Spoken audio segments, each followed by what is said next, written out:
Arguably, the biggest headline of the week is that former President Donald Trump made an official statement as part of his campaign for his return to the presidency regarding in vitro fertilization and abortion. Let's listen to some of what he said, and then I'll respond. Under my leadership, the Republican Party will always support the creation of strong, thriving, and healthy American families. We want to make it easier for mothers and families to have babies, not harder.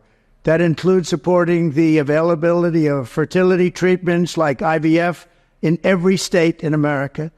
Like the overwhelming majority of Americans, including the vast majority of Republicans, conservatives, Christians, and pro-life Americans, I strongly support the availability of IVF for couples who are trying to have a precious baby. What could be more beautiful or better than that? So we're going to stop right there for a second.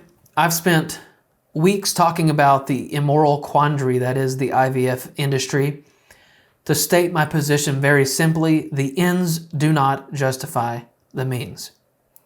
The IVF process is immoral from the very beginning, and it's a slippery slope to the end, as millions of babies, millions, in the earliest stage of their lives are either being destroyed immediately or destroyed after a long period of freezing them.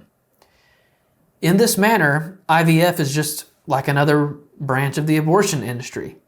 Its only distinction is that sometimes, in a minority of cases, a baby is produced rather than murdered or frozen, and proportionally, it's rare that an IVF baby survives the process.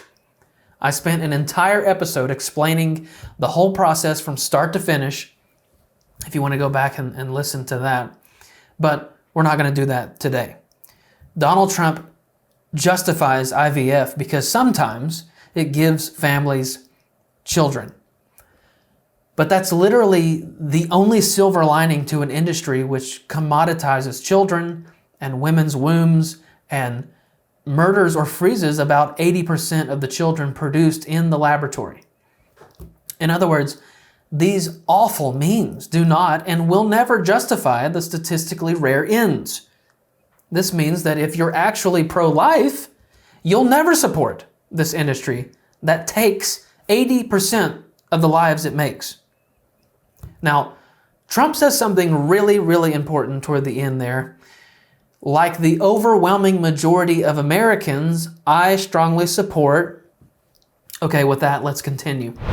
Many people have asked me what my position is on abortion and abortion rights, especially since I was proudly the person responsible for the ending of something that all legal scholars, both sides, wanted and, in fact, demanded be ended.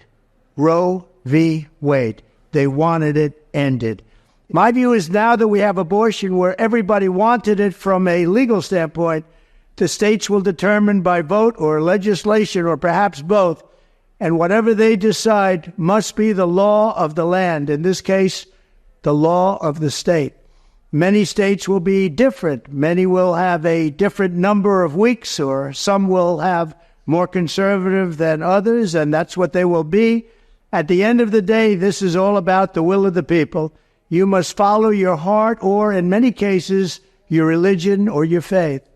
Do what's right for your family and do what's right for yourself. Do what's right for your children. Do what's right for our country and vote. So important to vote. At the end of the day, it's all about will of the people. That's where we are right now, and that's what we want, the will of the people. The will of the people. So I'll just cut to the chase here. This is hugely upsetting to me. On this subject, Trump is taking a populist position, not a conservative position. There is nothing about this that is conservative. Make no mistake. Abortion should be completely illegal. But I understand, listen, I completely understand that I'm in a small minority who thinks this way. But I'm not running for president. I understand that this is a tactical move. It's a political move. And what's hilarious is that the liberals want to paint Trump as this far-right extremist. But he's actually the moderate candidate in the race. So I understand he's making a political move here to capture more moderate voters, but this was so poorly stated. This was a bunch of relativistic garbage. You do what you think is right. You do what you think is best for your family. Follow your heart. No, absolutely not. Our hearts are desperately wicked, and there's no such thing as subjective morality or relative truth. There is only the objective morality that murdering babies is abhorrent evil and one of the most gruesome wrongs that America has committed for 60 years. Now, I'm incredibly grateful to be in this current state that Roe v. Wade was overturned, that abortion is now a state-by-state issue. That was a huge victory for life, which is the fundamental divine right. And on that same note, even though I disagree with Trump's position on this issue, the alternative in November is someone I vehemently disagree with, who's the most radically supportive president we've ever had in favor of so-called reproductive rights. There's no such thing as reproductive rights. No one has the right to murder an innocent child. And a real Christian knows that personhood begins before you're even physical. Jeremiah talks about this. King David talks about this. So it's not even a question about trimesters and weeks, etc. The Christian believes a person is a person before they're physical. But even a person who understands biology understands the embryonic stage to be the beginning of life. Thanks for watching this clip. Listen, I want to make sure that you stay informed on the news and the biblical response to it. So do yourself and us a favor and hit the subscribe button before you go today. And then we would love for you to check out WeTheFreeShow.com to grab yourself some merch to spread the word of We The Free. And we're also going to put a video on the screen that we think that you'll like right now. Now, go be the salt and light, and we'll see you next time.